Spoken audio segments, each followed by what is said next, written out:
Karında dolaşan taylar. अस्सलाम वालेकुम friends, क्या हाल है। रानी की दुनिया में खुशामदीद। जी तो फ्रेंड्स, आज मैं आपके लिए एपिसोड 31 की फुल स्टोरी लाई हूँ, लेकिन इससे पहले आपसे गुजारिश है कि रानी की दुनिया के चैनल को सब्सक्राइब कर दें। जी तो जनाब, चलते हैं वीडियो की तरफ। जी, किस्त नंबर 31 यहाँ से शुरू होती है। घियातू हमले के लिए निकल चुका है और रास्ते में एक जगह कैंप लगाता है और घियातू के साथ जहर कुताई भी साथ होता है। इधर दुंदार अर्तुगरुल के पास आता है और आया निकोला के पास जाने की इजाज़त लेता है और उस्मान बे का भी अर्तुगरुल से पूछता है कि इसने कौन सी ऐसी गलती कर दी जो आप इससे इतना नाराज़ हैं। खैर, सारी गुफ्तगू के बाद दुंदार खेमे से बाहर चला जाता है। इसके बाद लेना खातून अपने शोर सौची को घियातू के पास जाने के लिए तैयार कर रही होती है। अब फ्रेंड्स, यहाँ पर सौची बे सबको मिलने के बाद इजाज़त लेके रवाना हो जाता है, तो उस्मान बे भी बुरहान और गुब्दुको के साथ सौची बे के पीछे जाता है। और फिर इधर दुंदार भी आयाना कोलर के पास जाके कहता है कि अब हम अमन से रहेंगे और अगर किसी के सिपाही का भी खून बहेगा तो बदले में दूसरा भी इसका खून बहाएगा। और यहाँ ये अपनी अपनी मोहरें भी लगा देते हैं। इधर रास्ते में ही सौची बे उस्मान बे को कहते हैं तुम वापस चले जाओ, मगर उस्मान बे कहता है चाहे कुछ भी हो जाए मैं कबीले नहीं बल्कि आपके साथ घियातू के पास जाऊंगा। सौची बे उस्मान बे को बहुत समझाते हैं कि घियातू तुम्हारी जान का दुश्मन है, तुम्हें नहीं जाना चाहिए, पर उस्मान बे नहीं मानते और इसी दौरान अर्तुगरुल वहां पहुंच जाता है और उस्मान बे पे बहुत ही गुस्सा करता है कि मैंने जब तुम्हें हुक्म दिया था कि तुम घियातू के पास नहीं जाओगे तो तुम सौची के पीछे क्यों आए। इससे पहले कि मैं कबीले पहुंचूं तुम मुझसे पहले कबीले पहुंच जाना, वरना कबीले वापस आने की जरूरत नहीं।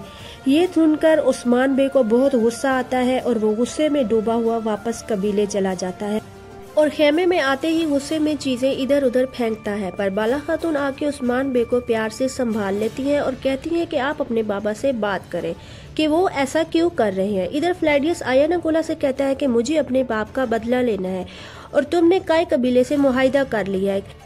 तो आयाना कोला कहता है कि हम काय कबीले को इसी मुआहिदे का इस्तेमाल करके खत्म करेंगे। इधर उस्मान बे जंगल में शेख कुमराल अब्दाल के पास आता है, तो कुमराल अब्दाल उस्मान बे को देख के कहते हैं कि मैं आपके भाई सौची के लिए कोई मदद नहीं कर सकता। उस्मान बे फिर कुमराल अब्दाल को कहते हैं कि आप मेरी मदद करें, तब जाके कुमराल अब्दाल उनकी बात मान जाते हैं और उस्मान बे कुमराल अब्दाल से पूछते हैं कि मंगोल कहाँ पर हैं और कमांडर मंके मुझे कहाँ पर मिलेगा, क्योंकि जंगलात के सारे रास्तों का आपको पता है।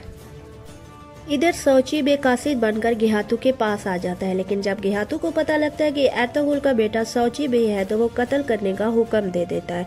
तो सौची बे कहता है कि मुझे तुम्हारे बेटे का पता है, वो जिंदा है। जिसके बाद घियातू इससे मुलाकात करने के लिए मान जाता है। इधर खाने पर उस्मान बे, अर्तुगरुल, दुंदार सब मौजूद होते हैं और दुंदार आयाना कोला के मुआहिदे की बात अर्तुगरुल से करता है, पर उस्मान बे कहते हैं कि हमें मुआहिदा नहीं बल्कि जंग करनी चाहिए, क्योंकि आयाना कोला अपनी शिकस्त का बदला लेने आया है।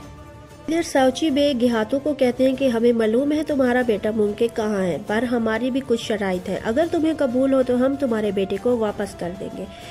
जहर कुताई ये सारी बातें सुन रहा होता है तो वो घियातू से कहता है कि ये झूठ बोल रहा है, ये आपको किसी बड़ी मुसीबत में डाल देगा, पर घियातू जहर कुताई को खामोश करा देता है।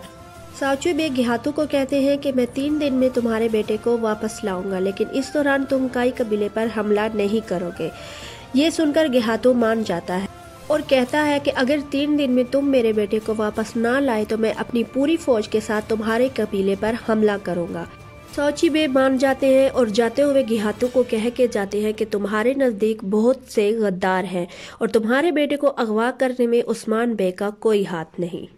ये कहकर सौची बे वहाँ से चले जाते हैं, पर जहर कुताई अपने बंदे सौची बे के पीछे भेज देता है। जी जनाब, इधर रास्ते में जहर कुताई के भेजे हुए लोग सौची पर हमला करते हैं ताकि सौची बे को कत्ल कर दिया जाए, मगर सौची बे एक सिपाही को छोड़ के बाकी सबको कत्ल कर देते हैं और वो सिपाही सौची बे को बताता है कि कमांडर मंके को बहरा अस्वद के पास पुल के नीचे गार में छुपाया गया है।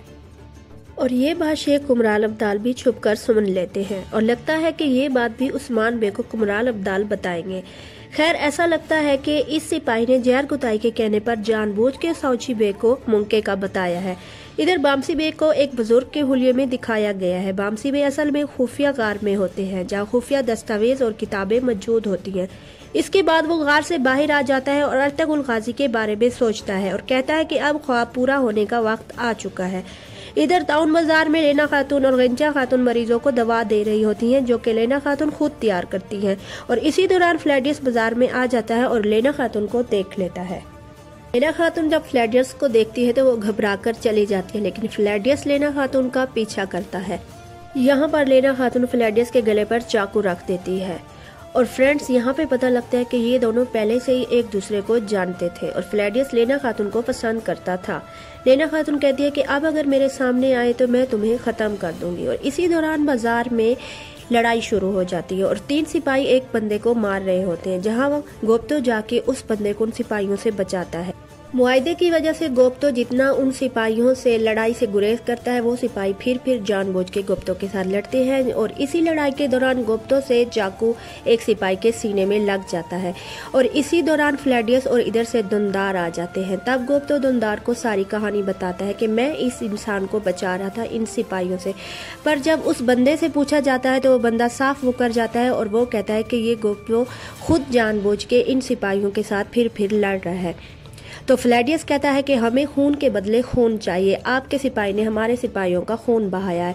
तो दुनदार ये सारा कुछ जाके अर्तुगरुल को बताता है और इसके नतीजे में अर्तुगरुल गोप्तो को कैद में डाल देता है। इधर फ्लैडियस जाके अपने सिपाही का कत्ल कर देता है और बाजार में ये बात फैला देता है कि हमारे सिपाही को गोप्तो ने कत्ल कर दिया है। और फिर जाके आयनाकोला को बताता है कि हमारा मंसूबा कामयाब हो चुका है। और आयनाकोला कहता है कि अब उस्मान बे को हमसे कोई नहीं बचा सकता।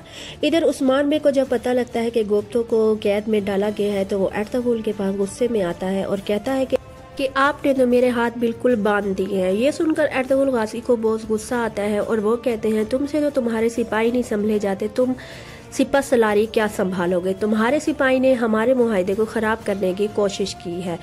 यहाँ जिंदान में गोप्तो बहुत ही ज़्यादा गुस्से में है, पर यहाँ अब्दुर्रहमान आता है और 2 सिपाहियों को ख़त्म करके गोप्तो को कहता है कि तुम उस्मान के पास जाओ। पहले तो गोप्तो इनकार कर देता है, लेकिन जब अब्दुर्रहमान कहता है कि मैं ये सब कुछ अर्तुगरुल गाजी के कहने पर कर रहा हूँ, तो गोप्तो मान के वहाँ से भाग जाता है।